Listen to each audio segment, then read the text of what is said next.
이 일상에 녹아 있으면서 굉장히 많이 이슈가 되고 있는 중독이 청소년 도박 중독입니다.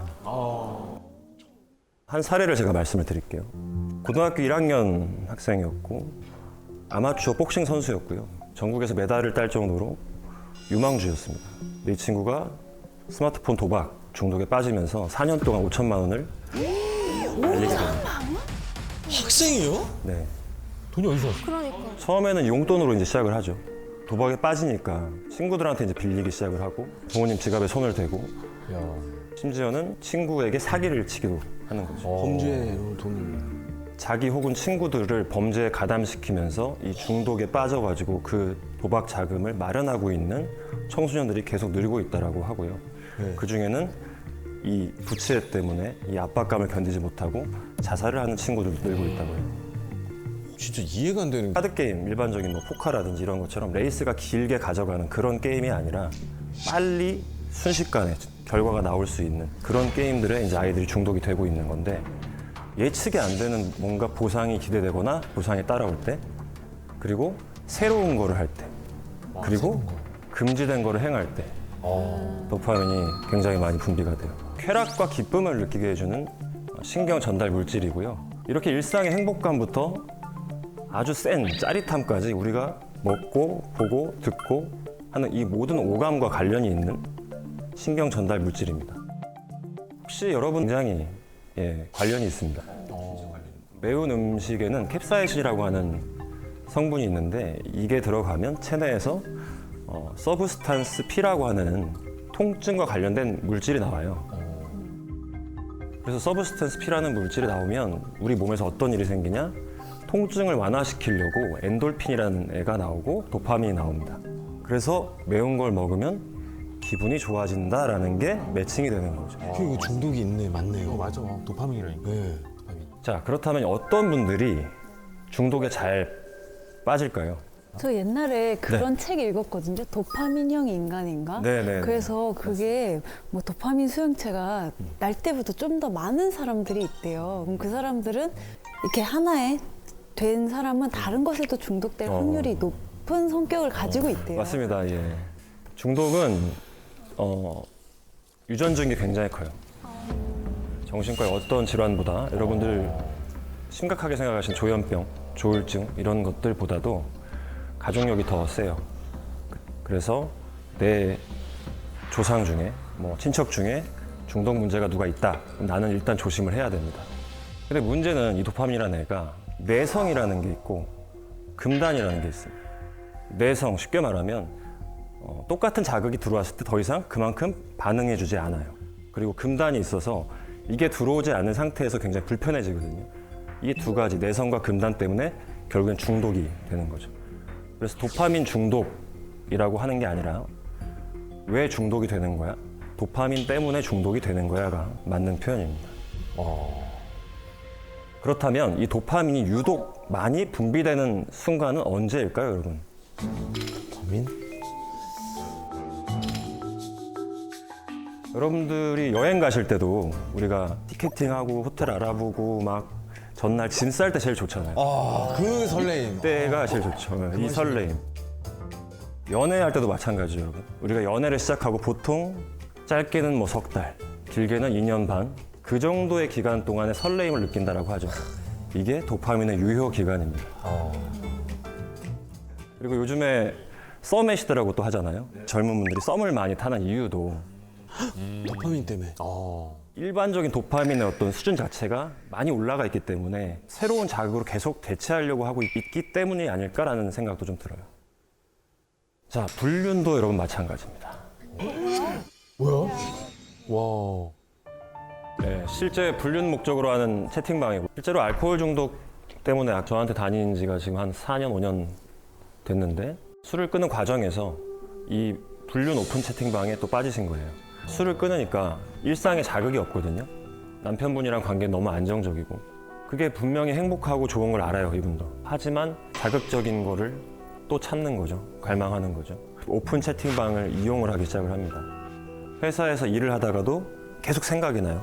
여기 들어가서 자극적이고 성적인 얘기들을 나누면서 기혼 상태라는 거에서 온 어떤 안정감도 한편으로 인지하면서 이 채팅방에서 나오질 못하는 거죠. 그래서 일을 점점 더 못하게 됐었습니다. 문제는 결국에는 일상적이고 안정적인 관계에서 행복을 느끼기가 굉장히 어려워진다는 것이고, 또 하나의 문제는 자기도 하면 안 된다는 걸 알고 있기 때문에 이 행위가 반복될수록 내가 나를 좋아하기가 어려워지겠죠.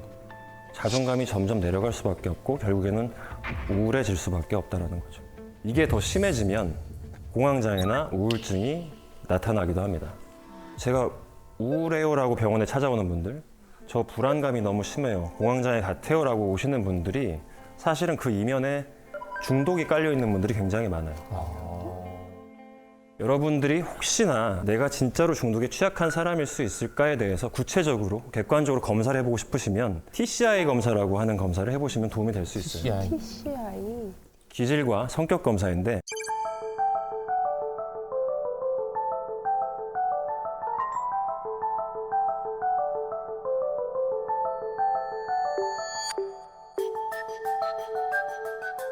기질 중에서도 이 자극 추구가 높은 분들, 도전 정신이 강하다 이렇게 얘기할 수도 있고요. 충동성이 굉장히 강할 수도 있거든요. 그래서 자극 추구가 높고, 위험 회피라는 거는 굉장히 신중한 성격을 얘기합니다. 이 위험 회피가 낮다라는 거는 뭔가를 도전하는 게 전혀 어렵지 않은 상태가 되는 거죠. 그다음에 인내심이라고 하는 거는 보상이 주어지지 않는 상태에서 얼마나 꾸준히 그 일을 할 수 있는가를 평가하는 항목인데, 이 인내심이 낮을수록 즉각적인 보상이 있어야만 움직이니까 조금 더 우리가 중독에 취약한 사람으로 갈 수 있다. 그래서 자극추가 높고 위험회피가 낮고 인내심이 낮으면 나 좀 조심해야 되는구나라고 생각을 하실 필요가 있을 것 같습니다.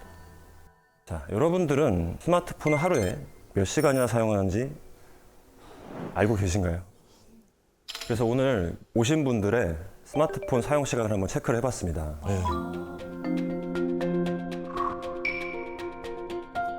네, 누구신가요? 손 한번 들어주시죠. 비행. 진짜?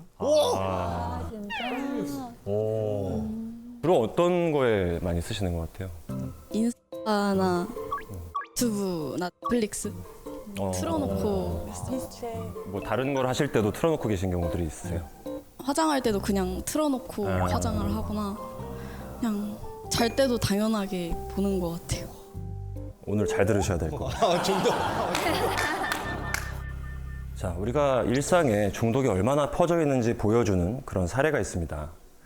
이분은 유튜브를 종일 봐서 고민이라는 분이었어요. 스마트폰을 쥐고 있지 않으면 불안한 거죠. 그리고 심지어 친구를 만나러 가는 중에도 약속 시간이 늦을 것 같으면 가서 충전을 맡기는데, 이분은 집에 가서 보조 배터리를 다시 챙겨가지고 가는. 근데 대부분 추천해 그렇지 드리는 않아요? 그래요? 근데 밖에서 대부분 케이블 빌려가지고 이렇게 하지, 올라가기가 너무 귀찮잖아요. 아, 귀찮아서. 네. 또 가는 중에 차를 돌리는 경우는 뭐 흔하진 않죠. 네, 보조 흔하지 배터리를 않죠. 구하러. 이분은 이게 문제야? 자기는 문제가 없다고 생각을 하다가 친구가 야, 약속 시간에 왜 늦어? 그것 때문에 늦는 게 말이 돼? 이제 이러니까 이게 문제야? 그래? 하고 SNS 뭐 너튜브를 또 찾아봐요. 그걸 찾아보면서 다시 거기서 못 나오는 거죠, 이제 또. 참 근데 이게 뭐 남의 일이 아닙니다, 사실. 과거에는 알코올, 마약, 뭐 니코틴, 카페인, 일상에서는 흔하게 이런 물질 중독이 주요 이슈였다면, 최근에는 아까 말씀드린 대로 스마트폰 중에서도 SNS 중에서도 쇼폼이 큰 문제가 되고 있어요. 점점 더 짧고 강력한 영상이 나오는 플랫폼으로 바뀌고 있는 걸 여러분도 느끼고 계시죠? 네. 페이스북의 공동 창업자 션 파커라고 하는 사람이 있는데, 이 사람이 무슨 얘기를 했냐. 우리는 인간이 중독될 수 있는 무언가를 만들고 있다는 사실을 알고 있었다. 그리고 우리는 어떻게 하면 그 앱에서 사람들이 더 오래 머무르게 할지를 고민했다. 와.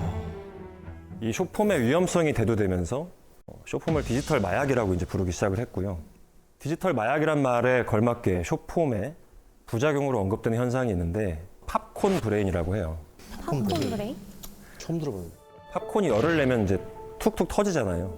그런 것처럼 우리 뇌가 강렬한 자극에만 반응을 한다.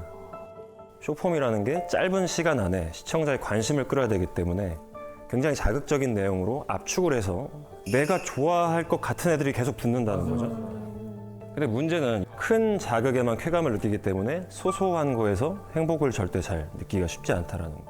평소에 무기력하고 공허함을 느끼고 우울하고 불안하고 집중력이 저하돼 있고 우리는 지금 그만큼 팝콘 브레인이라는 게 되기 너무 쉬운 세상에 살고 있다.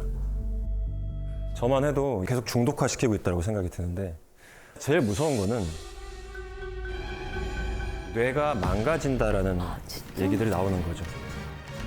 특히 뇌의 전두엽, 이 앞쪽 뇌거든요. 얘네들이 손상이 되고 있다. 중독자분들의 가족들은 너 왜 이렇게 의지가 없냐라고 얘기를 많이 합니다. 근데 그 의지가 어디 있냐면 여기 있어요. 여러분의 앞쪽 뇌. 전두엽.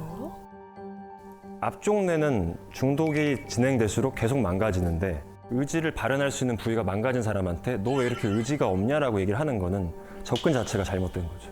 결국에는 뇌가 망가지면서 즉각적인 만족만을 추구하는 그런 사람으로 바뀌게 돼요. 중요한 거는 중독된 뇌에는 특징이 있어요. 우리 뇌가 안정감을 느끼는 게 알파파가 나올 때인데 이 앞쪽이 굉장히 녹색이고 일반적인 뇌는 이런 상태여야 되는데 스마트폰을 계속해서 하는 분들의 뇌가 실제로 보니까 저 앞뇌가 이제 퍼렇죠. 30, 25 정도까지 막 떨어져 있는 거거든요. 우리 뇌에서 안정감을 느끼게 해주는 알파파가 지금 잘 안 나오게 된다는 걸 보여주는 겁니다. 결국에는 전두엽, 저 앞뇌, 전두엽은 여러분의 충동을 조절하게 되는 애들인데 얘네들이 이제 일을 안 한다라는 거죠. 그리고 피니어스 게이지라고 하는 사람이 있었습니다. 철도 건설 현장에서 일을 하는 분이었는데 폭파 사고가 한번 터져요. 그리고 쇠꼬챙이가 날라와서 머리에 이렇게 박히죠. 사람들은 이 피니어스 게이지가 당연히 죽을 거라고 생각했는데 살았어요? 살았습니다. 오. 그리고 생명의 지장이 없었어요. 뇌가 간통했는데. 우와. 이 사람의 뇌에서 망가진 부위는 딱 전두엽이었거든요. 야, 기적이다라고 얘기를 했죠. 근데 이상한 일이 생겨요. 피니어스 게이지는 기본적으로 굉장히 근면하고 성품이 좋다라고 유명한 사람이었는데 불같이 화를 내고 참지를 못하고 본능을 억제하지 못하는 그런 사람이 된 거죠. 이 사건을 통해서 전 전두엽이 왜 중요한가가 이제 밝혀졌거든요. 젊었을 때 저 사람 참 괜찮았는데 어느 순간 나이를 먹고 나니까 뭔가 상황이 부적절한 얘기를 좀 하고 이런 경험들이 있으실 거예요. 이게 이 앞뇌가 나이를 먹음에 따라서 가장 먼저 이제 퇴화를 하기 시작을 합니다. 진짜 어머 속상하다. 그러니까 굉장히 멋있고 젠틀하고 나이스했던 사람들이 나이를 먹어가면서 자꾸 참을성이 없어지고 어머 너무 서글픈 얘기다 이거는. 왜 이렇게 노여워하세요? 아니 너무 속상한 얘기잖아요. 나이가 것 드는 같아요. 것도 안타까운데. 제가 볼 때 가장 큰 문제는 이거예요. 옛날에는 내 뇌가 망가질 쯤에서 내 몸도 같이 망가졌어요. 몸이 자꾸 살아있으니까. 아, 그러네. 수명이 늘어나고 뇌는 어쩔 수 없이 망가지니까. 근데 내 뇌를 지키는 건 우리가 습관이 안 돼 있는 거죠. 그러니까 자꾸 치매가 많아질 수밖에 없습니다. 어쨌든 여러분, 미친 듯이 뇌가 퇴화하는 일을 우리는 멈추자라는 게 취지고요. 그리고 아까도 말씀드렸지만 가족력이 가장 센 게 중독이고 가장 많이 연구가 되어 있는 게 이제 알코올 중독이에요. 그래서 우리가 환경이 중요하냐, 타고난 게 중요하냐 이런 걸 연구를 할 때 쌍생아 연구를 하거든요. 알코올 중독 같은 경우는 입양된 가정의 어떤 음주 문화나 양육 환경과는 아무 상관없이 친부모가 같을 때 중독자가 될 가능성이 보통 사람보다 4배 이상 높다는 연구가 있어요. 그만큼 우리가 타고나는 게 굉장히 중요하다는 거고요. 사실 심리학자들도 알코올 중독은 특히 다른 중독에 비해서 조금 유난히 좀 심각하고 피해가 굉장히 광범위하다라고 많이들 인식하고 있거든요. 네. 그런 이유가 또 특별한 게 있겠죠. 저는 이제 우리나라에서 갖고 있는 문제가 좀 상당히 크다라고 생각을 합니다. 우리나라가 술에 너무 관대한 문화를 갖고 있어요. 뭐 제가 어릴 때만 해도 술은 어른한테 배워야 된다라면서 뭐 이런 식의 술을 많이 권했고 음복 문화도 있었고. 근데 그러니까 뭐가 안타깝냐면 현장에 있는 사람으로서 그렇게 해서 중독이 되기가 너무 쉬운 문화권을 갖고 있는데 중독자가 되면요 그 어느 나라보다 이상하게 쳐다봐요. 낙인을 찍는다고 하죠. 맞아. 그래서 치료가 굉장히 늦어지고 치료를 시작하더라도 이 관대한 문화권에 있기 때문에 가족들조차 오늘은 마셔. 야 우리랑 먹는 거 괜찮아 이렇게 되는 거야. 맞아. 오늘은 괜찮아. 아 맞네. 그리고 아까 중독에 빠지면 암내가 망가진다라고 했죠. 그냥 한 번 포금을 하면 이 뇌가 확 쪼그라들어요. 이 탈수에 굉장히 민감한 장기가 이제 뇌입니다. 뇌가 이제 평소에 축축하게 있거든요. 척수액에 쌓여가지고.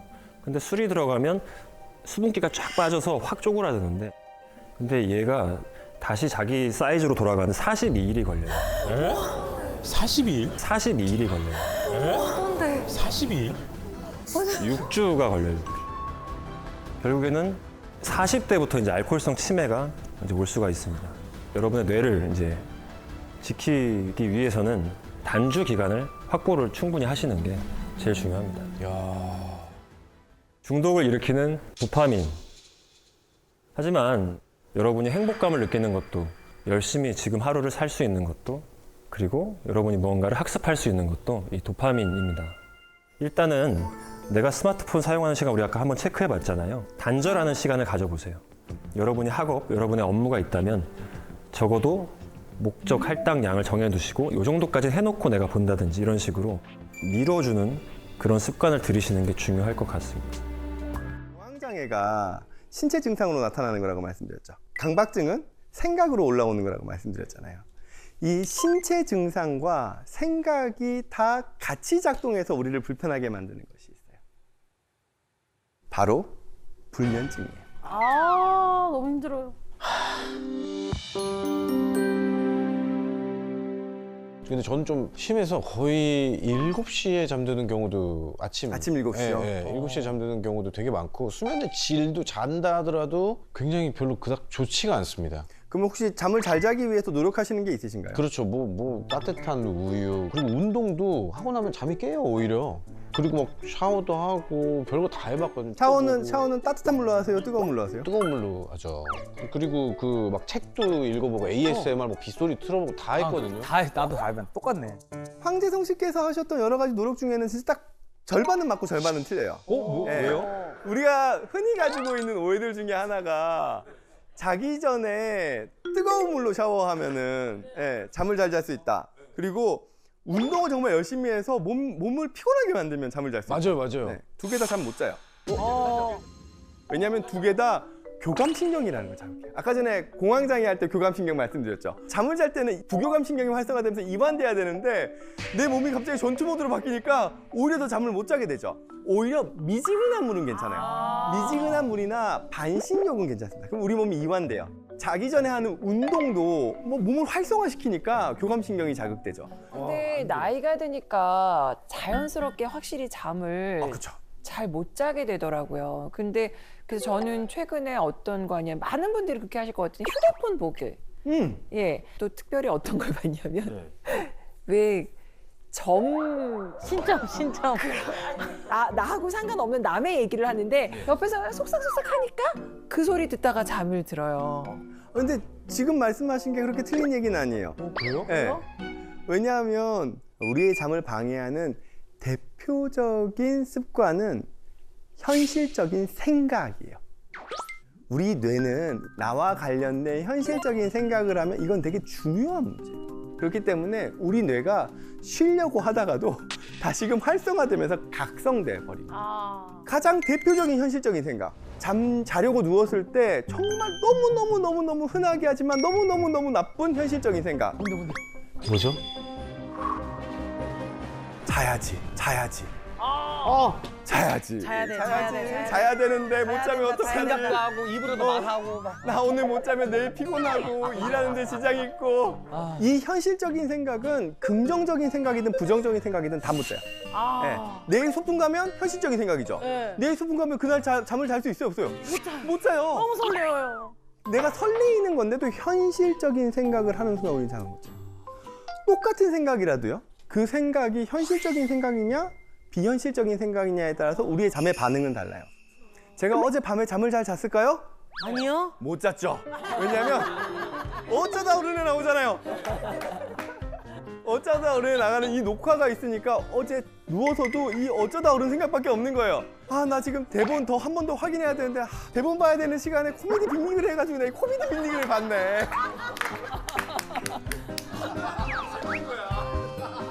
그러면은 제가 누워가지고 하는 그 어쩌다 어른에 대한 생각은 저에게는 오늘 닥친 상황이기 때문에 아주 현실적인 생각이에요. 그럼 저한테는 아주 중요한 일이죠. 그러면 우리 뇌는 깨어나요. 각성될 수밖에 없어요. 근데 제가 예전에도 어쩌다 어른에 대한 생각을 해본 적이 있어요. 섭외 들어오기 전에 자다가 와, 어쩌다 어른 나가면 얼마나 좋을까. 아, 그리고 나 이거 하다가 정말 유명해지면 어떡하지?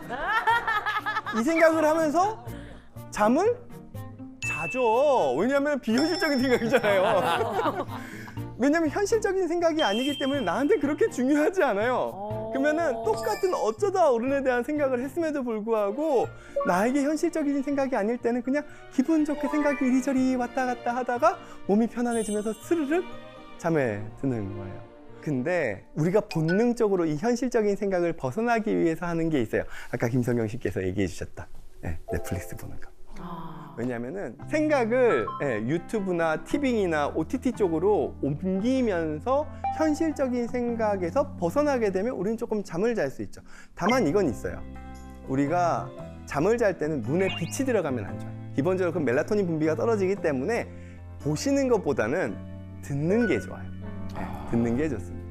또 다른 이제 현실적인 생각을 벗어나는 아주 고전적인 방법이 있어요. 뭐지? 양 한 마리. 맞죠. 양 한 마리, 양 두 마리, 양 세 마리 세는 거죠. 그거 안 돼. 그렇죠. 양은 몇만 마리를 세도 못 자요. 예, 그거 안 되던데. 왜 못 잘까요? 양 한 마리 세고 자야지. 양 두 마리 세고 자야지. 양 세 마리 세고 자야지. 자야지는 무슨 생각이라고요? 현실적인 생각. 왜냐면은 그 사이사이 현실적인 생각이 끼어들어 버리면 우린 못 자요. 양을 한 2만 마리 샜는데도 못 자면 그때부터는 나 이래도 잠 못 자네? 그럼 그때부터 불안이 자극돼요. 그럼 교감신경이 증대되면서 잠을 더 못 자게 되는 거죠. 맞아. 잠과 관련된 우리가 흔히 가질 수 있는 착각이 두 가지가 있습니다. 첫 번째는 잠을 못 잔다면 큰일 난다는 생각이에요. 이게 우리가 잠을 못 잘 때 불안을 자극해요. 근데 우리는 어떻게 해서든지 자요. 맞아요. 그리고 좀 못 자도 우리 몸에는 큰 이상 없어요. 왜냐하면 우리는 잠을 못 자더라도요, 낮에 정말 잠깐만 자도 우리 몸이 일정 부분 회복돼요. 그리고 잠에는 수면 부채라는 게 있어요. 은행에서 빛을 빌리듯이. 내가 오늘 못 자잖아요? 그럼 나중에 몰아서 자요. 주중에 일하시는 분들이 주말에 늦잠 자죠. 그 이유는 주중에 못 잤던 잠이 부채로 가지고 있다가 주말 동안에 자는 거예요. 그렇기 때문에 내가 지금 좀 못 자더라도 큰 문제 없어요.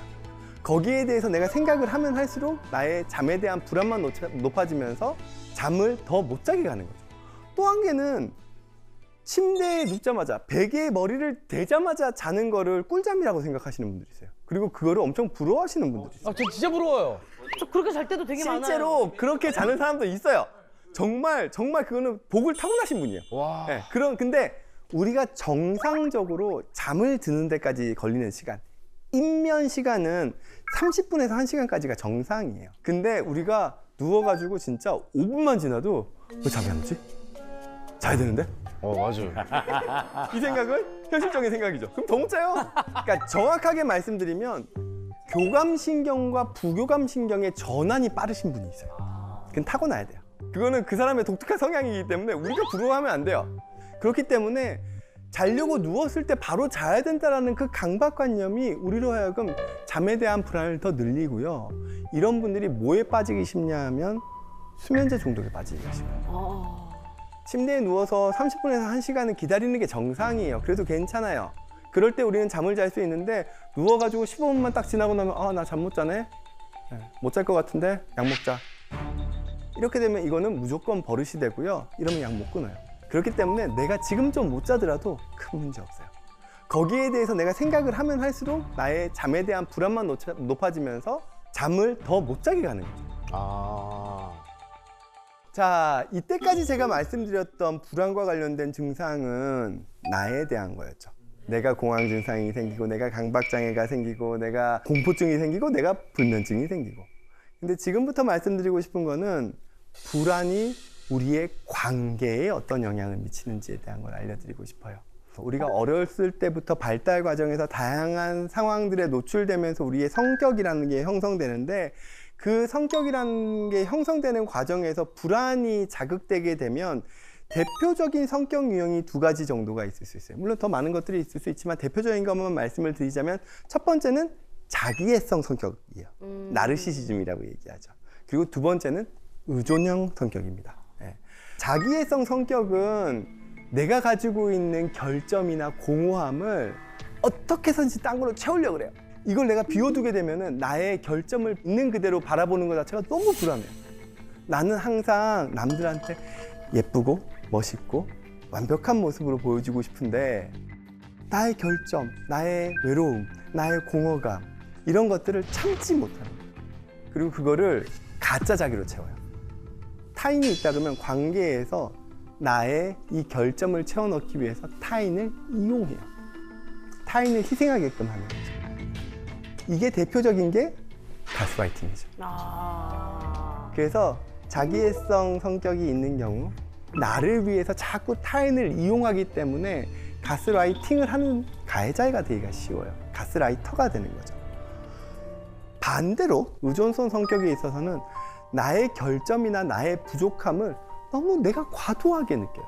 그리고 이 나의 불안이나 나의 결점을 해소하기 위해서 내가 남을 이용하는 게 아니라 내가 남한테 의지해요. 내가 희생될 때, 내가 그 사람한테 기대고 있을 때 내가 오히려 나의 불안이 떨어지는 거예요. 가스라이팅 그러면은 당하네요. 그쵸. 의존형 성격은 가스라이팅을 당하기가 쉬워요.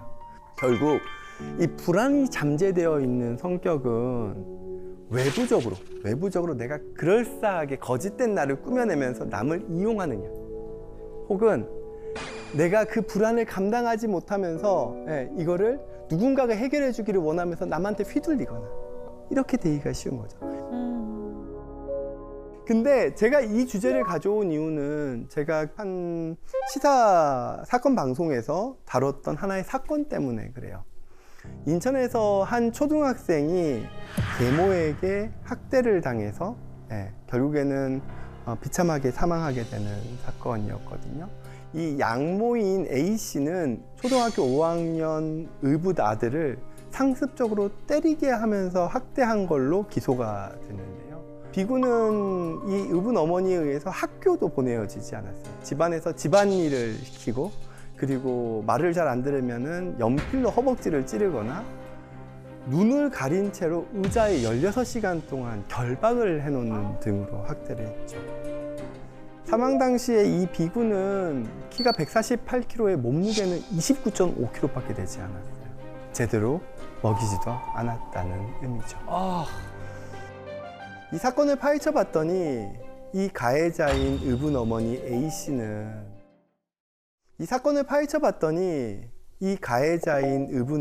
A씨는 전형적인 자기애성 성격이었어요.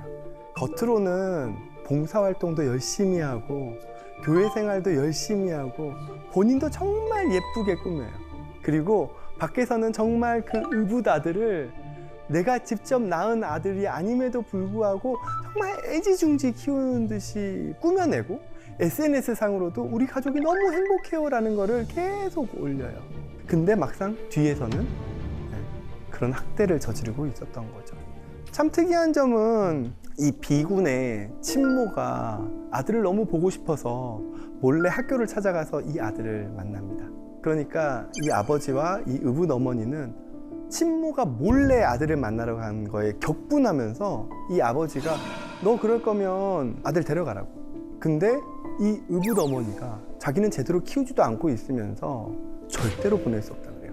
오히려 그 친모에게 전화를 걸어서 어차피 너가 데려가도 제대로 못 키우니까 얘는 내가 키울 때 가장 행복해라고 얘기를 합니다. 왜 그러지?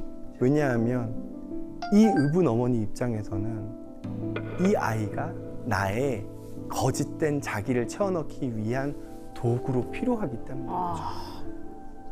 또 하나 고민했으면 하는 지점은 이거예요. 이 아이는 초등학교 5학년이에요. 충분히 자기 의사를 이야기할 수 있고 도움을 요청할 수 있어요. 하지만 마지막 순간까지 도움을 요청하지 못합니다. 왜냐하면 이 아이에게는 버림받을까 봐에 대한 두려움이 있어요. 그러니까 그 학대하는 와중에서도 이 엄마한테 의존하는 거죠. 이 인천 학대 사건에서 이 가해자의 자기애성 성격과 이 아들의 의존성 성격은 정말 비극적인 형태로 가스라이팅이 나타나게 되는 가장 큰 대표적인 사건이었다라고 생각이 드는 거죠. 근데 여기까지만 보면은 불안이라는 것 자체가 무조건 다 나빠 보이죠. 병도 만들고, 인간관계도 파괴하고. 근데 불안이라는 게 꼭 그렇게 무작정 나쁘다고만은 볼 수는 없습니다. 왜냐하면 불안은 기본적으로 우리가 가지고 있는 본능이에요. 불안이 적절하게 있어야 우리는 위험을 미리 예비하고, 대인관계에서도 일정 부분의 불안이 있어야지 서로를 맞추면서 관계를 돈독하게 나갈 수 있거든요. 근데 중요한 건 이 불안이 없으면 어떻게 될까요? 사이코패스가 불안이 없다는 얘기를 합니다. 사이코패스가 불안을 느끼지 못한다는 이야기를 하고, 이 불안이 없기 때문에 타인의 반응을 신경 안 쓰면서 충동적으로 스스럼 없이 공격적인 행동을 할 수 있다라고 이야기를 하죠. 그러니까 왜 동물이 끔찍하게 죽임당하는 걸 보고 뭐 동공이 커지거나 뭐 심박수가 올라간다거나 땀이 흐른다거나 이런 행동이 없거든요. 그러니까 자기의 불안을 제대로 인식을 못하는 사람이 사이코패스가 아닌가라는 생각을 해보는데 실제로 그런 연구자들이 꽤 있거든요. 네, 그래서 이게 쉽게 결론 내릴 수 없는 문제 같아요. 저도 교수님 의견에 거의 100% 동의해요. 사이코패스는 불안을 못 느끼는 게 아니라, 불안이 없는 게 아니라 본인이 억압해요. 억압해서 인식을 하지 못한다는 게 저의 생각입니다. 또 그렇게 주장하시는 정신의학자들도 실제로 있어요. 아까 전에 언급드렸던 인천 그 계모에 의한 학대 사건에서 계모가 그냥 본인 스스로의 대인관계에서의 다양한 불안을 정확하게 바라보면서 그냥 조금 모자르면 모자른 대로 내가 그 불안을 적절하게 받아들이면서 살아갔다면 굳이 아이를 그렇게 괴롭게 학대하면서 이런 비극적인 사건으로 이어지지 않았을 거라는 게 저의 생각입니다. 제가 진료를 볼 때 많이 보는 환자분들이 암 경험자분들이시거든요. 제가 정신종양학을 전공했기 때문에요. 지금의 암은 예전의 암이랑 상당히 달라졌어요. 암과 관련돼서 이제 가장 치료와 관련된 객관적인 지표가 5년 생존율을 이야기하는데요. 최근 5년 암 생존율은 약 70% 정도를 보여주고 있습니다. 그리고 이러한 수치는 예년에 비해서 약 30% 가까이 증가했다는 거죠. 이분들에게는 엄청난 죽음에 대한 공포를 경험하셨던 분들이시죠. 근데 오히려 저보다 삶의 가치나 삶의 의미를 더 깊이 깨달으시면서 하루하루의 삶을 정말 소중하게 살아가시는 분들이 너무 많아요. 이걸 저희가 정신의학 용어에서는 뭐 회복 탄력성이나 심지어 외상 후 성장이라는 표현으로도 이야기하게 돼요. 그게 우리가 죽음에 대한 불안을 한번 경험했기 때문에 삶을 살아가는 시선이 달라져 버리는 거죠. 결국 우리의 불안은 없앨 수 있는 게 아닐 거예요. 이 불안이 적절한 거리를 유지해주면 우리의 삶은 긍정적인 방향으로 가요. 내 대인관계도 그렇고 나의 사회적인 역할도 그렇고 나 스스로도 그렇고요. 그러니까 우리에게 중요한 건 불안을 없애려고 막 씨름을 하거나 불안을 무시하려고 하거나 불안을 억압하려고 하거나 이게 아니라 끊임없이 관리하려고 하는 삶을 살 때 우리의 인생이 보다 행복한 삶, 건강한 삶으로 갈 수 있지 않을까 생각을 합니다.